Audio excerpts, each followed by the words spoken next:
probably didn't. It's a lot All going on. right. G'day, everybody. So we are just live right now. So with me, I've got my good mate and Aussie Ed comrade, Rob McTaggart. Comrade. Hello. Hey, Rob. We might have a few other people from the Aussie Ed team join us, just not sure. So look, basically, this is just a little test. Let's call this a beta test of YouTube Live. I know it's been around for a while, but just trying to see how we could utilize it to perhaps enhance the conversation.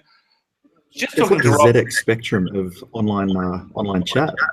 This is old school. old school. Go back. It's just like 60 minutes you used to have back when I was a kid, and you could go and continue the conversation after the. Not to mention that you're not wearing headphones, Brady. So every time I speak, I can hear me. Lucky for us, there's probably no one watching except our poor old James Greenings. Sorry, James Greening. G'day. How are you, James? I can see we have 15 live viewers. So, look, like I was saying, this is just a really basic test. Going to go over the chat, see if there's a feel for this.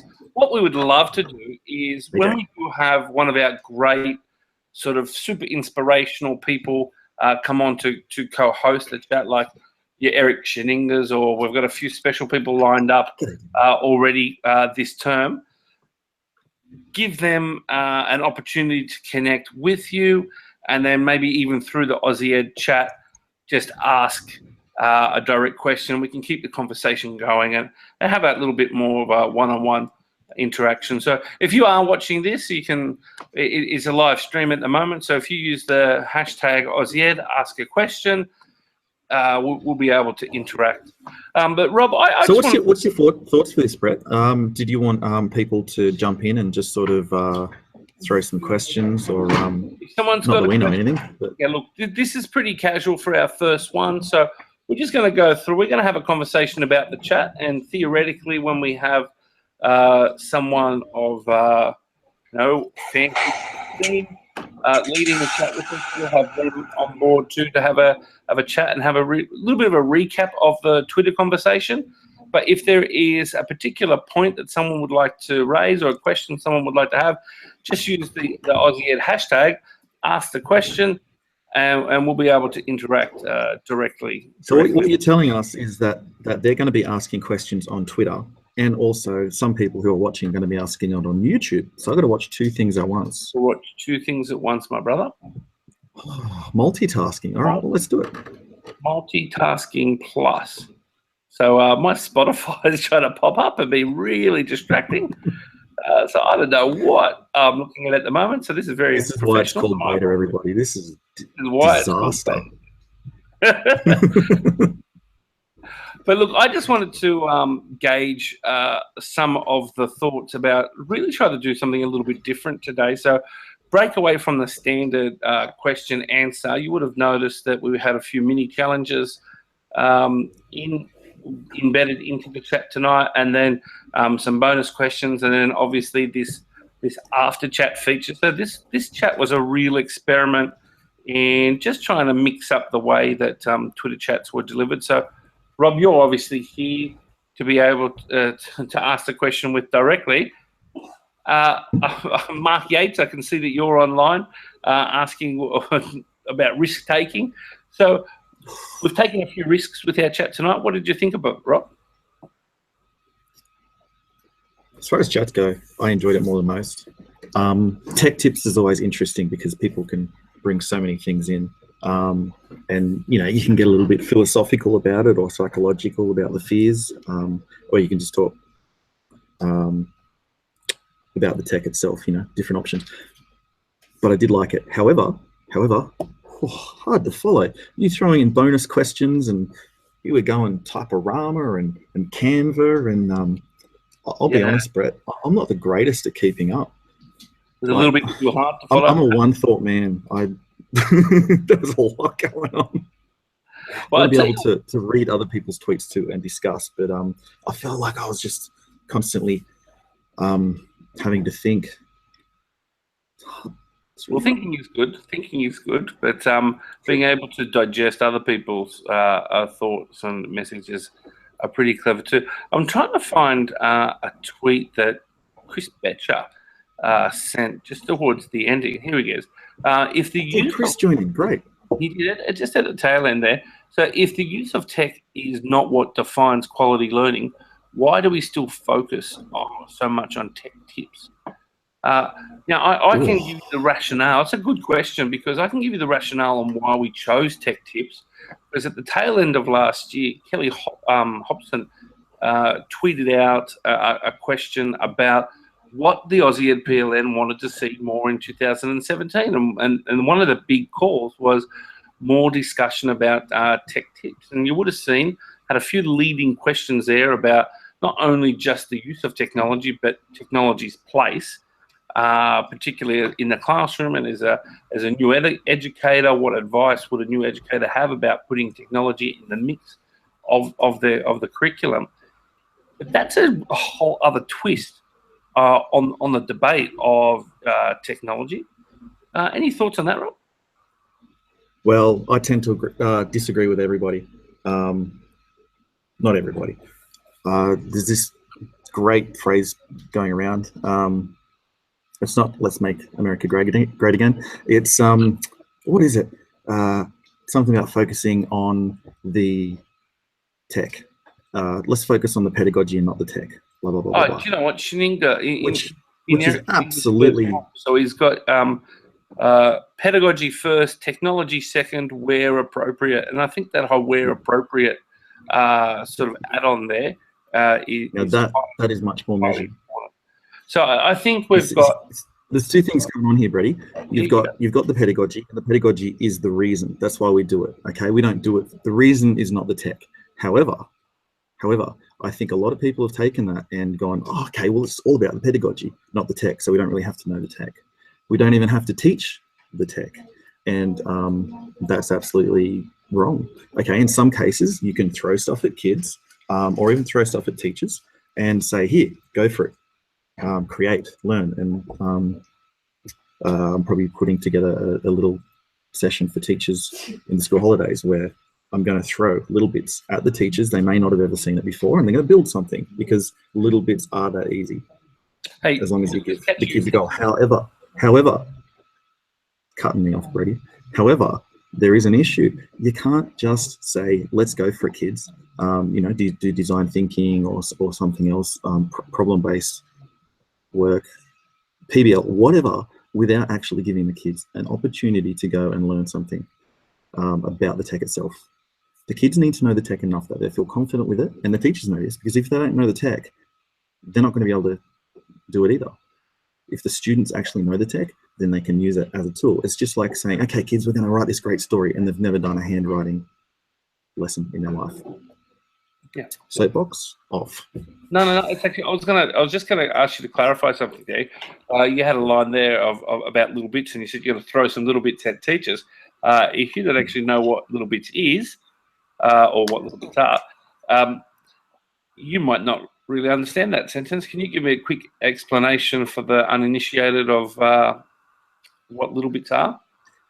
Little bits are very expensive, wonderful ways to join, like, magnetically together different sensors and actuators. So what I mean by that is you've got different sensors and actuators. Like, you might have a light on one, you might have another that works as a battery, all sorts of things, and they can join together in these beautiful circuits that go together magnetically. So it fits together really nicely. They're not cheap, but they're a lot of fun, and there's a lot of possibilities in there. And it means that you can get your hands dirty really quickly and rearrange them easily. And so, I mean, that's perfect for learning because you're constantly failing and improving and changing. Good old Mark Yates is really good online at the moment. He's just tweeted out this: tech allows for faster discovery of why in learning. Access and connectivity are essential in high-speed information delivery. I suppose when we have a jammed curriculum, as we all know about, and we have such a high-paced sort of world, being able to deliver our content as effectively and efficiently as possible, and then being able to utilize the time to allow students to think deeply. Not too dissimilar from what you were saying before, Rob. It's good to get the content across, but then you need the time to be able to think, delve, and comprehend and understand. Time and bells just don't go fit together so well, do they? It's the challenge of the teacher. Yeah. Look, so much to make happen. Yeah, look, this is just for those people who are just sort of joining in now on the live stream, this is just a little beta test for us to see how we might be able to use YouTube Live to deepen our understanding and deepen our conversation that we get from Aussie Ed. I'm going to actually ask Rob to deviate and delve into a little pet project that he and I are starting to work on. But Rob, you've got a point? Well, I just wanted to bring up a few of the great ideas and questions going on the live chat on YouTube, because I mean, you're looking at TweetDeck, I'm looking at the YouTube chat, great question from Jack Worth. I'm scared to ask you this, Brett, because I know it could go till tomorrow morning, but Jack Worth, awesome Jack Worth asks, so how did you start Aussie Ed and why? Okay, so Aussie Ed. You got 1 minute, Brett. 1 minute. One minute. Aussie Ed basically started. I had 5 years ago. I had moved to a new school. They were the first of 4 schools in Sydney that were setting up BYOD iPad project. And because there weren't many people who were using BYOD, I didn't know who to connect with. So I had to try and figure out a way to connect and see what other people were doing. The easiest way for me to be able to do that was go online and explore Twitter and explore other avenues. And I found that Twitter was an effective avenue. But at that time, a lot of the Twitter sort of discussions were particularly very niche topics. You were talking about very specific subject areas. There was no broad sort of all-encompassing ed sort of chat, particularly a broad encompassing ed chat in Australia. So began sort of tweeting along Aussie Ed. And funny, Jack, I started using Aussie Ed. 3 months it took before the first person tweeted back using the Aussie Ed hashtag. So it took a lot of perseverance. I tweeted for quite a while before the very, very first person tweeted back, and then actually met Rob. And Brett now is your marketer. All you have to do is wait 3 months for your first tweet. That's it. But then it really snowballed. Once the team sort of came together, once we all sort of met, and the team, originally it was a team of 10 people who sort of formed Aussie Ed, and just that collective passion really caught fire. And it only took a few weeks after our first official chat for there to go from 20 or 30 participants to 70 to 200 to 2,000 and to many, many thousands and thousands of users now who jump online for Aussie Ed each week. Wow, are you finished? I am finished, and I'm not sure how long that took, but it didn't feel I'm so mean to you, Brett. I'm so sorry. Danielle Purdy says it would be great to have spin-off conversations post Aussie Ed chats to engage in those deep learning convos we tend to have at conferences. Bit cheaper going on there too. Good for rural and remote teachers or researchers to join in. I'd love to see more researchers. I mean, we've got a few, but I mean, you know, there's that classic researchers don't talk to teachers and teachers don't talk to researchers, and that's why Research Ed was invented. But geez, it'd be nice to see some extra researchers. Yeah. On a side note, anyone who doesn't know Danielle Purdy and anyone who doesn't follow Danielle Purdy, please make sure you do, because I reckon she is probably one of the real, if not the thought leader in education in Australia.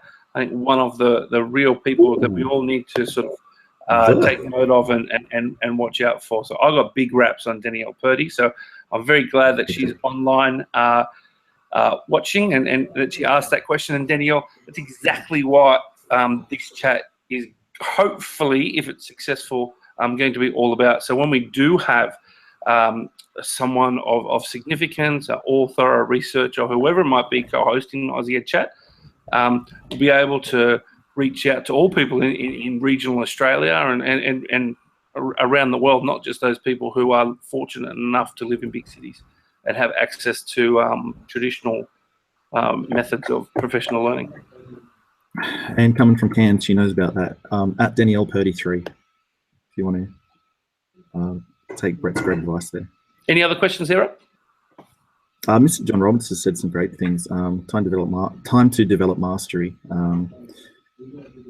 John there is talking about so much tech use is superficial use of applications, and I think what John is really referring to there is that a lot of apps, if they're not used well, to make the learning faster or easier or collaborate more or deeper, then it can just be a big waste of time. Look, poor quality pedagogy is poor quality pedagogy, whether you use a pen or whether you use a laptop or whether you use an iPad. Poor teaching is poor teaching. Great teaching is great teaching. For me, the technology is it's a pretty simple rule, and it was one of the things that I tweeted out earlier today. I use tech if it's going to make my life easier, or if it's going to enhance the quality of learning. And if it's not going to enhance learning, there's no place for it. Just use pen and paper. You got the giggles there, brother?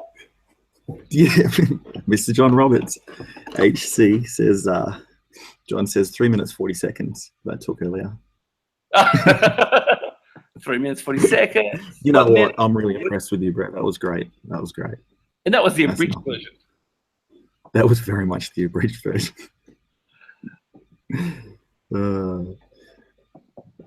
Trent, what do you mean? You've got the tech for technology's sake, exclamation mark. What do you really think about that, Trent? I'd love to hear more. Jack Worth again. Can you have a YouTube live chat where you can put people in live to ask their questions? Now that is a great Jack, idea. Jack, I will send you the link now. You can pop up and jump online with us. Go to your Twitter account. You'll be joining us in a moment if you are listening to this. Good question from Danielle. Again, she asks, insert disclaimer here. Right back at you, boys. She liked that. Does anyone know if Research Ed is coming back to Oz in 2017? Do you know that? I haven't heard anything yet. I don't know off the top of my head. I know that it was in Melbourne last year. I know it was in Sydney prior. Tom Bennett, I wonder if we reach out to him now, if we can get an answer before this chat finishes. All right, Jack, I've just sent you a link. Your Twitter, and you should be able to follow the link and join in with us. I might just tweet. Mr. Bennett. Yeah, sure. Time in London, assuming he's in London. Yeah, it's about lunchtime. We normally have a few people join from the UK. I did see a good friend, Graham Andre, on before. If you're looking for inspiration in mathematics or literacy, he's a good person to go to. He's got the Maths Shed. And I did see at the moment some worksheet sort of interactive activity that he created with dabbing and bottle flipping. He had it on Pinterest, I think, and on Facebook, and he's shared it on Twitter, and he has had thousands of downloads already. So I was just looking at that myself and seeing if I can't adapt something like that for my own class. I wasn't following it all, Brett, but sorry. But Danielle Last jumped on and says, very true. I think it would be really interesting to have the Aussie Ed chat on YouTube instead of Twitter every now and then. So as opposed to like have it as a a thing. That's really cool. And says it feels a lot calmer. Well, maybe from your end, Danny. Yeah. Sorry, I said Danielle Last. Maybe on your end, I just got told to shut up in this collaboration space in the nicest possible way. So calmer for you, maybe. I need to tone it down. Okay, so I'm just tweeting to Tom Bennett now. Aussie Ed beeps. Want to know. Not even going to mention bottle flipping, Maggie. And research It is burning down. And my apologies for reading so slowly whilst I type. Rob, I was just going to share, hopefully share with everybody a couple of little conversations that you and I have been having lately, because it does involve technology and definitely pedagogy, and it's involved with some of the stuff that we're doing with STEM, World STEM, and then a particular drone activity that you and I were having a little yarn about the possibilities of very recently. You'd like to give everyone a quick rundown on what World STEM is and the World STEM Challenge? Yeah, sure. World STEM is a big idea. It will soon be in company form. We want to, and World STEM currently is Brett and I, but I'm hoping that it will grow in time. We want to make it easier and more accessible for teachers everywhere and everyone to access STEM education, and do that in a variety of forms. I'll let you talk about the challenge, Brett, this World STEM Challenge, but I can talk about the kits first. We're creating kits. They will be very cheap. They will be very accessible. So you'll be able to get more than one in the classroom. I think a big issue for STEM in Australia, and definitely in less well-off countries, is that, okay, you might be able to get one big expensive robot or something like that for your classroom, but unless you're a really elite school with a lot of money, that's one between 30 kids, maybe one between 600 kids if it's for the whole school. We're talking about cheap enough kits that you can get, you know, 2 sets of hands on one device, for instance, for a lot of you know, public schools, Catholic schools, and independent schools. So that's our hope. We're currently designing the kits. They will tap into different areas of STEM. Some will be robots. We're talking about some that really feed into the ecosystem and a whole lot of measuring through science, and they're really digital. However, we want to make it very accessible for teachers by providing lesson plans with them. And this is something a lot of STEM does do. Provide a lot of lesson plans. G'day, Jack. Hello, mate. How are you? Yeah, great. How are you? Good, thanks. All right. So just to finish, you know, adding curriculum for the STEM, I think that is something that is really missing. I think that you've got to hold hands with people on the way, and especially, you know, the teachers and students. And if we can do that, we're onto something great. Yeah, it's the way forward, and we've got the World STEM Challenge coming up as well. I'll explain that in a moment, but I have got our fantastic timekeeper letting me know that we're approaching 30 minutes, so we'll try and cap this at the next 5 or 6 minutes and wrap up this chat, this beta test. So hopefully, if you can give some feedback, if you've been able to watch this, and you'll be able to give some feedback on what you'd like to see more of, what you'd like to see less of. Should we ever attempt this again, or please no, don't ever do this again? Let us know. But we've got young Jack from Victoria. Whereabouts in Victoria are you from, Jack? Oh, sunny Geelong, Brett. How are you, mate? Sunny Geelong. So the Mighty Cats? Oh, no, they're no good. They're no good. Collingwood all the way. Yeah. No, Collingwood all the way, mate. Ah, there you go, Collingwood. Hey, can I just pause while you say something so hugely controversial as that? Tom Bennett has just tweeted back to us, and he was apparently trying to keep a lid on the next date of Research Ed, but he's happy to let us know that it looks like July 1st and July 3rd, there will be a Research July 1st Ed. and July 3rd. Well, probably 2, I suppose. Early and July. July 2nd. No, July 2nd. I think it might be 2, so it might be a 3-day. Cities. But no city in Australia announced yet, but it will be in Australia. Looks like that, I assume, weekend or long weekend. Oh, sunny Melbourne's the place to be, isn't it? Oh, well, Melbourne was lucky enough to have Research Ed last year, so it could be somewhere interesting. Yeah. I'd love to see it in a regional city. I'm thinking Newcastle. I don't know why. Newcastle. Newcastle. Look, we have got Jack on to ask a question. So, Jack, would you like to share your thoughts and have a little bit of a yarn with the group? Certainly would. What do you think is the most important tech tool, boys, in education right now? The thing that stands out for one for students and two for teachers. What is the most important thing? One for students, the second one for teachers. Well, I can go straight up. I don't need time to think about this one because I had a little bit of time to think about it earlier. Rob, I'll give you some a chance to let the cogs turn over. Last week, in the middle of last week, I was teaching a lesson, and it suddenly dawned upon me in the new settings that I'm in, I didn't have full access to cloud computing. And I have been fortunate enough to have a setup where I've had full cloud and everything's been interactive and all sorts of things like that. And without the ease of being able to have an online collaborative sort of environment, bang, bang, bang, bang, bang, straight away, I really had to work on plan B, then plan C, then go to plan D, and was able to find a really useful workaround.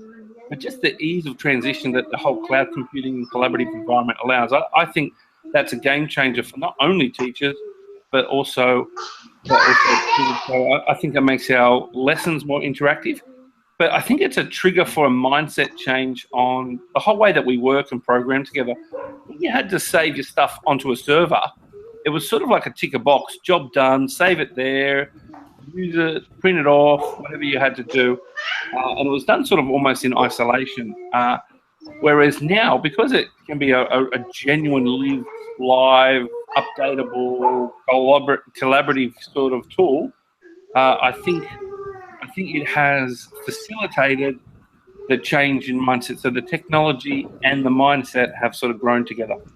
I'd have to agree with you, mate. I started a new school this term and we've just started planning on Google Docs. They've been doing it for quite a while, but we download all our sheets. We've got the ability to all plan together. We can see what we're doing on the screen. We also use AirParrot and we've got Apple TV. So we're always seeing stuff and we're working together and collaborating in a really meaningful way. So it's really good. Yeah. Rob, what were your thoughts? Next question again. So the question was, what would be the most vital tool, a tech tool for teachers and for students in your mind? There isn't one, because I think the most important tool is the approach that they take as a class. So their learning environment. Now, by learning environment, I'm going to say things like design thinking, problem-based learning, that kind of thing. And it sounds like a bit of a cop-out, but if you have walls that talk, like they say on Focus on Reading, if you have kids, collaborating at desks and, covering their whole environment with their learning, and they have it there always to access, and then that's the most important tool. I would say, though, the learning environment nowadays is slightly in real life, but in the classroom, outside the classroom, but it's just as much online. And so any sort of collaboration tools I would put in there. So you're probably in your classroom either using Google Drive these days, that big suite, which is G Suite now, or Office 365. And whichever way you go, it doesn't really matter, as long as the kids are able to tap into all of that, share what they do, share it online, share it offline. And if that's happening, then that's a great learning environment. And that's the tool, I think. That's the learning environment. Awesome. And how you use it. Awesome. I really like John Roberts' comment here. I have a beard too. So based on the sample size here, 100% of Aussie males do. Very nice, John. Thank you. There you go. Yeah. I don't know if you're familiar with the pirate captain from Band of Pirates, but that's the inspiration for mine. He had a luxuriant beard, and I've always wanted a luxuriant pirate beard just like that. And on such a pointless left of field tangent, I know we've just crossed over to over 30 minutes, and I don't want this to drag on for too long. This is supposed to be a nice, friendly test to see if we can get a bit of a deeper discussion happening. I don't know how deep we got today, but certainly love the possibility and the potential with this space on being able to really drill down and get into the real heart of some of the topics that we have on Aussie Ed. So thank you very much, Rob, for being with me for the chat. Thank you very much, Maggie and the Aussie Ed team for supporting behind the scenes, and obviously Jack, the Collingwood supporter from Geelong. Thanks for jumping on so quickly and adding some authenticity to our discussion here as well. Thanks for having me, mate.